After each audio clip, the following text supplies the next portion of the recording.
Eli Brown, this guy took over the world of mainstage techno like a storm, and you would not believe how he makes this driving kick and bass line. So stick around, because what I'm going to show you is a music industry secret that is not supposed to be revealed. Let's start with a kick.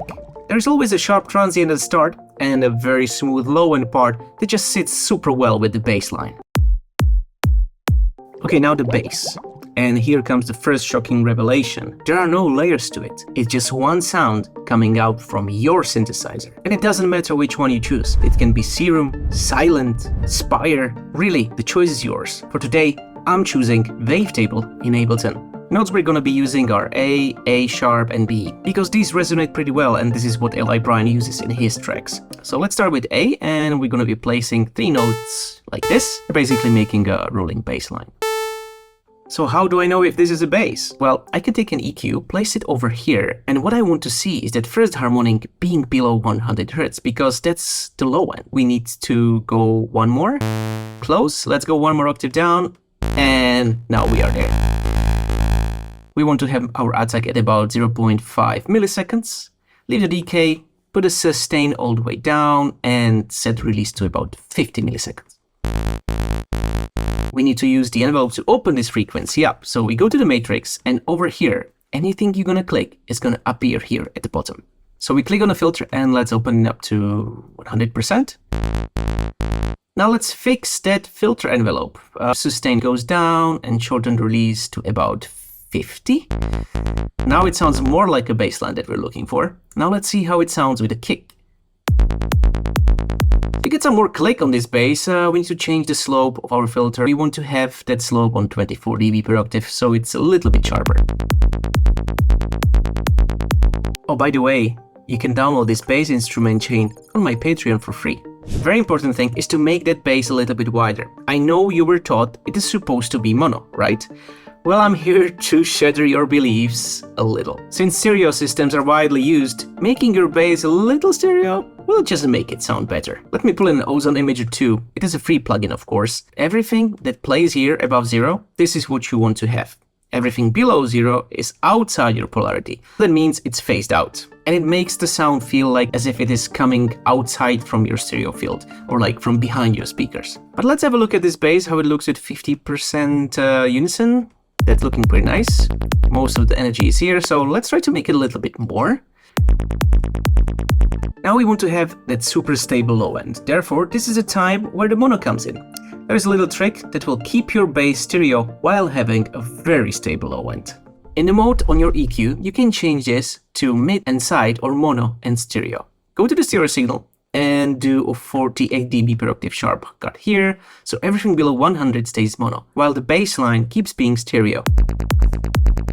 Before we get to the next steps, this video is actually included in my How to Make Techno Like Eli Brown course you can find on readyformasterclass.com. The link is in the description and in the pinned comment. Check it out. Next up is the sidechain, and no, you don't need any expensive plugins. All you need is Ableton's compressor. Now we can set the sidechain trigger here, and in audio input we are going to select our kick.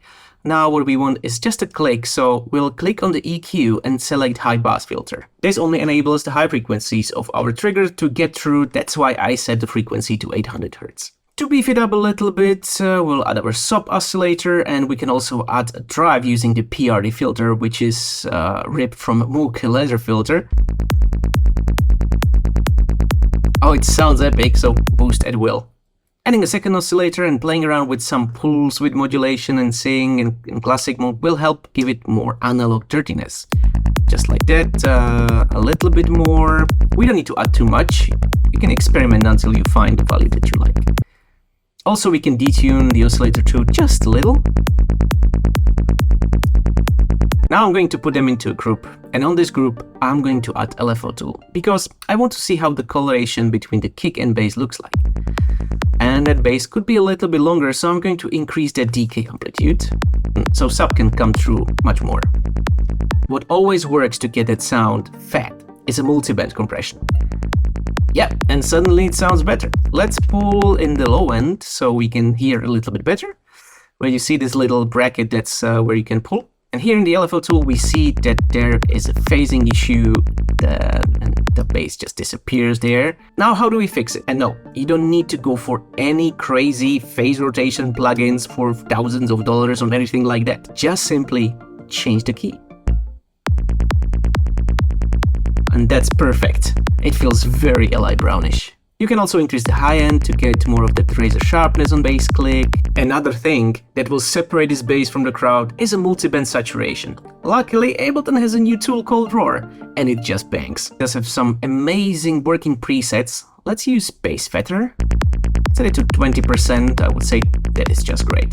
If you guys want to download the template that I created during this Eli Brown Techno course, go check it out on Patreon, it's available for download. And now it's time to change the kick. It just doesn't give me the right chest punch. Now, you know me, rather go for a better kick sound, but in this case, I like this kick. So I'm just going to try to modify it a little bit, so it sounds a little bit better. So I'm going to try to fix it using EQ, so what we're looking for is this frequency that shows up right here, so I would say somewhere around 400 Hz. I want to have a little bit more punch in there, a little bit more punch at 120, yeah, just like that. And let's add a little bit of low end, and here I will put this frequency down a little bit because I just don't like it. And you can see it's right here, about 86 Hz. Okay, now let's have a final listen. Yeah, it actually sounds pretty awesome. And there you have it, guys. There is no atomic physics behind this. As I always say, music production is supposed to be fun and it's supposed to be easy. Sometimes we tend to overcomplicate things when looking for a solution, while the simplest path is often right in front of us.